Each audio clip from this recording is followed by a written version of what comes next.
y Espíritu Santo. Pasando otra vez Jesús en una barca a la otra orilla, se reunió alrededor de él una gran multitud, y él estaba junto al mar, y vino uno de los principales de la sinagoga, llamado Jairo, y luego que le vio, se postró a sus pies y le rogaba mucho, diciendo: mi hija está agonizando, ven y pon las manos sobre ella para que sea salva y vivirá. Fue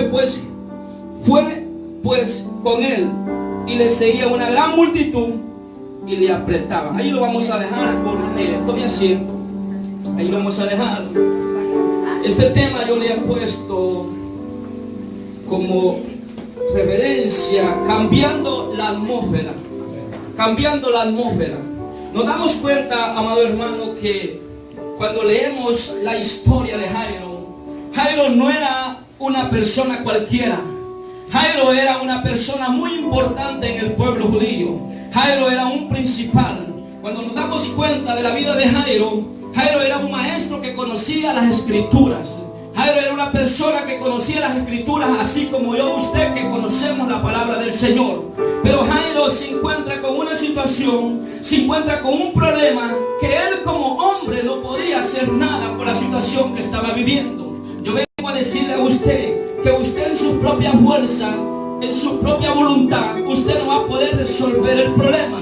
Usted necesita ir a la fuente que es Cristo. Déjenme decirle que podemos ver a través de la palabra. Quiero revelar algo poderoso, porque cuando vemos Jairo tenía el mismo cargo de Nicodemo. ¿Cómo me doy cuenta que Jairo es un maestro de la ley? Me doy cuenta porque cuando usted lee en San Juan capítulo 3 verso 1 en adelante, Jesús tiene un encuentro con Nicodemo, y Jesús le dice a Nicodemo: tú siendo maestro no conoces cómo se puede nacer de nuevo. Entonces Nicodemo y Jairo tenían una posición muy alta. Estas personas enseñaban la palabra. Estas personas eran personas que decidían a quién poner y a quién quitar. Pero en esta situación Jairo pudo entender que no valía la posición. En esta posición Jairo podía entender que no era su rango, que no era su título, que no era nada que podía hacer el milagro. Solo había una razón. ¿Y cuál era la razón? Postrándose a los pies del maestro. Yo vengo a decirle a usted en esta tarde: si usted no se humilla ante la presencia del Espíritu Santo, usted no va a poder recibir nada, porque la Biblia dice que Jairo se postró a los pies de Jesús. Aleluya, gloria al Señor. Entonces, cambiando la atmósfera, digo yo, ¿por qué? Porque muchas veces Jairo, escuchen, muchas veces nosotros no podemos entrar a la presencia del Espíritu Santo de Dios, porque hay cosas que nos atan y no podemos recibir la bendición. Voy a enfocarme en Jairo. Jairo dejó su orgullo. Jairo dejó su posición. Jairo dejó quién era él en el pueblo de Israel. Por eso dice la Biblia: y postrándose rogó. Es decir, que Jesús no solo fue que se postró y Jesús le dijo: sí, voy a ir. No, rogó, dice la Biblia, que estuvo rogándole para que fuera a sanar a su hija. Nos damos cuenta que si usted, amada iglesia, amado hermano que está aquí, si usted siempre camina con ego, que siempre camina, ¿qué van a decir si yo digo gloria a Dios? ¿Qué van a decir si yo dentro de la presencia de Dios? Si usted camina con esa mentalidad, pues déjeme decirle que usted no va a poder convencer al maestro de maestros, porque para traer la presencia de Jesús hay que tener una mente renovada, hay que tener una mente cambiada, hay que tener un espíritu contigo a la presencia de Cristo Jesús. Me enfoco porque en Jairo nos podemos reflejar mucho de nosotros cuando no conocíamos a Cristo. Nosotros cuando no, me nombro yo también, porque yo era altivo allá afuera. Yo era orgulloso allá afuera. Y déjeme decirle que el orgullo no necesita que tenga dinero la gente, porque hay pobres y uno más orgullosos que el diablo. El orgullo no tiene nada que ver con el dinero. Sí, amado hermano, yo conozco gente pobre que no tiene nada y son más orgullosos que una persona que tiene dinero. ¿Alguien adora a Cristo aquí? Entonces, me doy cuenta que para nosotros poder traer el milagro hay que humillarnos a la presencia del Espíritu Santo. Dígale que está a su lado: hay que humillarnos, dígale. Nos damos cuenta que Jesús aceptó la invitación de Jairo. Aceptó la invitación de Jairo. Y damos cuenta que en ese lapso de la invitación, usted conoce la historia. Esta mujer de flujo de sangre se atrevió a tocar a Jesús.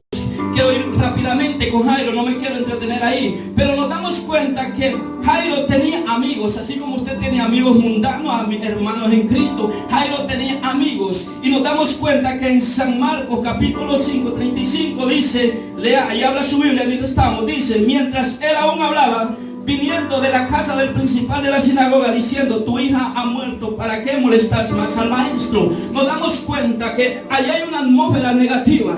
Ahí hay una atmósfera que a Jesús dice claramente que escuchó la voz de estas personas. ¿Cuántas veces a usted no le han hablado negativamente del ministerio donde usted se congrega? ¿Cuántas veces a usted no le han hablado negativamente de su pastor? ¿Cuántas veces a usted no le han hablado negativamente de su llamado? ¿Cuántas veces a usted no le han hablado negativamente de esa enfermedad que nunca se va a sanar? ¿Cuántas veces no le han llegado esas voces? Pues Jairo tenía esta voz y dice que venían de la casa de Jairo. Es decir, que esta gente conocía a Jairo. Esta gente supuestamente, entre comillas, estaba con él. Pero nos damos cuenta que esta gente, en vez de decirle, sí, yo he escuchado hablar de Jesús, Jesús puede hacer un milagro, no, esta gente le dijo, ¿para qué molestas al maestro? Así hay gente, amado hermano, que no quieren que tú vengas a adorar al Señor. Eso es cierto. Así hay gente que te hace la vida imposible, te dicen, estás loco, ¿para qué vas a la iglesia? Ajá. Así hay gente que sirven de tropiezo, ¿para qué tanto vas a la iglesia? No ves que ahí no hay nada, no ves que ahí hay mucha contienda, ahí hay mucha gente hipócrita, dice la gente. Pues déjeme decirle, también en el trabajo hay gente hipócrita.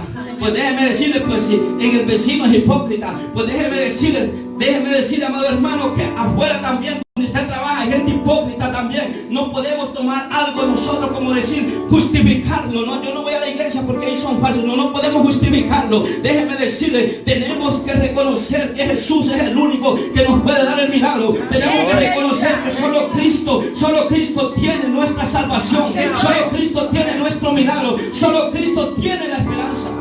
Amén, eso es. Ok, este hombre, imagínense que Jairo se le fueron todas las emociones que llevaba Jesús. Y dicen, tu hija ha muerto. Es decir, que Jairo perdió toda la esperanza. Pero mire, Jesús siempre tiene una palabra de aliento para nosotros. Amén, aleluya. Jesús le dice en 5:36. Pero Jesús luego que oyó, Jesús escuchó esa voz negativa. Dice, pero Jesús dice luego que oyó lo que dijo al principal de la sinagoga, no temas, cree solamente. Jesús escuchó la voz de estas personas negativas. Estamos cambiando una atmósfera. Aleluya, Amén. gloria al Señor. Y Jesús le dice, no temas, solamente cree. Jesús te dice en esta tarde, no temas, solamente cree. Gloria al Señor. No temas, solamente cree. Amén. Algo que puedo entender, amado hermano, es que Jesús no le dijo a la gente que estaba en contra del milagro de Jairo. Jesús le dijo al que tenía el problema. Entonces, Jesús siempre va a tratar con aquellas personas que, aunque la circunstancia esté pasando, aunque aquellas personas estén pasando procesos, aunque aquella persona esté pasando dificultades, Jesús siempre va a hablar con esas personas. No va a hablar con los negativos, no va a hablar con aquellos que te vienen a poner en contra del llamado, en contra del pastor. No, Jesús va a hablar contigo. Jesús va a hablar contigo, te va a decir, no temas, yo soy el que te ha llamado. Porque todos los que estamos aquí, nadie se ha convertido, usted solo. A usted le hicieron un llamado. El día que usted aceptó a Cristo, ese día usted reconoció que necesitaba la presencia de Cristo. Ese día reconoció que sus pecados tenían que ser lavados. Ese día usted reconoció que tenía que ser santo. Ese día reconoció al Hijo de Dios como su vida, en su corazón, en su espíritu. Ese día usted vino a ser salvo. Gloria al Señor, aleluya. Entonces, Jesús no le habló a los incrédulos, Jesús le habló a Jairo, porque era Jairo el que tenía el problema. Yo en esta tarde le estoy hablando a la gente que tiene circunstancias. Yo en esta tarde le estoy hablando a gente que tiene problemas. Si usted no tiene problemas, pues gloria a Dios. Si usted no tiene ningún problema, pues gloria a Dios. Pero yo sí tengo problemas. Yo tengo la guerra con el diablo, los demonios, la enfermedad, la tristeza, la depresión. Yo sí tengo guerra con todo eso. Y usted también pienso que tiene que tener guerra contra la familia, que el diablo quiere dividir su familia. El diablo quiere dividir la iglesia. Yo tengo guerra con todos esos espíritus inmundos. Por eso yo vengo a decirle, usted tiene que cambiar la atmósfera. Cuando usted mire en su casa una atmósfera pesada de contienda, de chisme, de pleito, usted tiene que, como hijo de Dios, usted carga la unción del Espíritu Santo, usted carga la atmósfera de Cristo, porque déjeme